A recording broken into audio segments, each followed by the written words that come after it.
Welcome back to Supreme and Black Podcast. This is your host, D Rose. It's been a minute.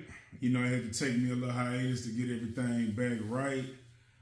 Just been thinking about just like some of the different little twists, little new things we're going to actually bring to the channel. I see they hit that boy, Stephen A. Smith, with $100 million for 5 years.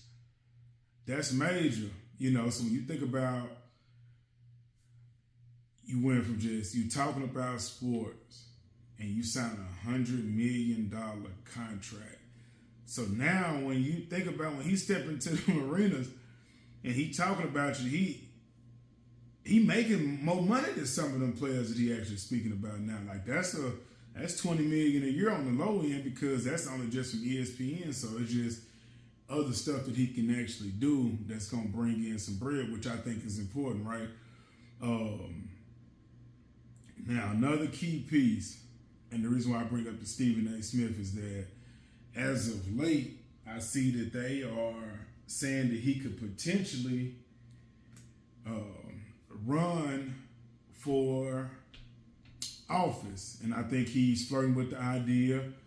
If you ask me, I think he may have negotiated that with that $20 million because as you read through it, it says that he states that the first take will be his main focus and freeing up other time so he can go on other shows and talk politics. So it's clear to me that he is priming for a potential run at it or just going to keep flirting with the idea because he either like his ego stroked or he just kind of feel like there's an opportunity in that realm for him to where he could actually be it. But what I've noticed is that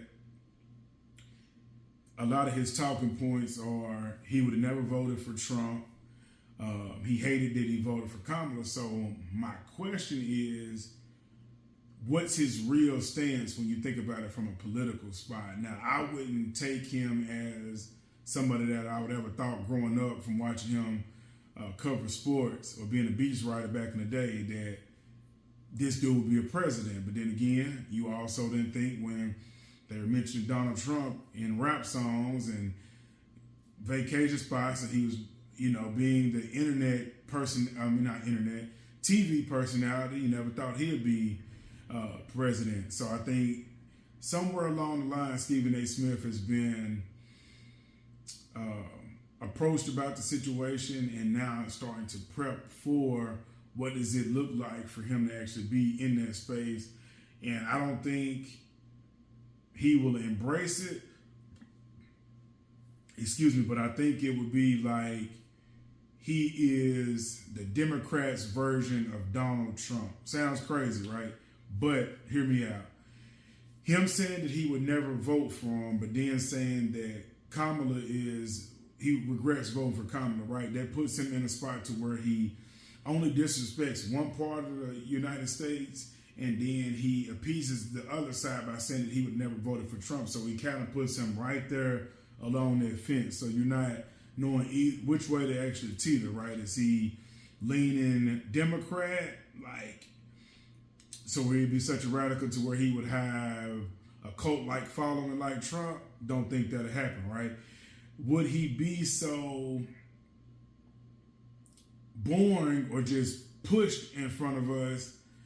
And by us meaning American people, because I didn't vote Democrat or Republican, or I don't consider myself Democrat or Republican, excuse me. And would he be like Kamala? Okay. So it's a lot of little different things because I, myself personally, I haven't seen him just put a flag down and say of what he would or who he would truthfully be if given the opportunity. I think he just plays the fence very well to where he doesn't offend anyone and keeps it honest. Now, that could be his political plot to say, this is how I'm going to run and keep people engaged. Or it could be, truthfully, how he feels and that he's just flirting with this idea because it gives him negotiation power when it comes to certain jobs that people may offer to him in moving forward. Could have given him some negotiation power with ESPN. I knew he was going to get some bread, but I did not think it would be 5 years for $100 million. And him not having to appear so much and giving free reign to make money in appearances other places. I thought it would actually come with more responsibility. So that's actually a huge win with him getting off like that. But back to the political thing is, I'm interested to see if he takes it serious of how he would actually go about running, because he doesn't give me Donald Trump ego, and he doesn't seem to agree with how Kamala was pushed upon the Democratic Party.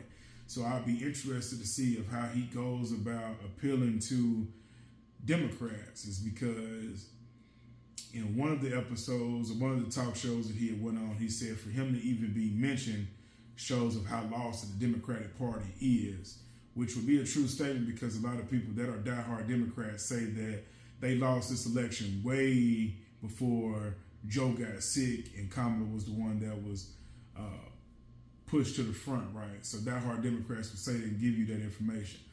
But you do not hear a lot of Republicans say that they do not agree completely with Trump. And this is black Republicans, this is white Republicans, this is Hispanic Republicans, and people that voted for him that were, you know, from outside the country. There's not a lot of people that say that they don't completely agree with Trump. It's just his antics that throw them off. So with him speaking that he would never vote for Trump, but he regrets voting for Kamala, is interesting. So I think, you know, major shout out to him for getting the bread for the 20 M's for 5 years, over 100 million. Salute to that. But I am interested to see of how he's going to continue to flirt with this idea of being a political figure, and how he's going to save the Democratic Party, because in his words is that they are a lost party that is in need for pretty much need to be reinvented to keep up with the times and get back to their core base. And I'm pretty sure Gavin Newsom, Kamala may be on there as the early people. But I'm interested to see how this is going to turn out, because he's put himself in a tough spot by not drawing a line in the sand and say this is where he stands at. But yeah, back at it, man. You know, we're going to be coming with some different stuff. So just stay tuned. If you watch this video, make sure that you hit the like button. If you're new to the channel, make sure that you subscribe. As always, long live CC. I'm out.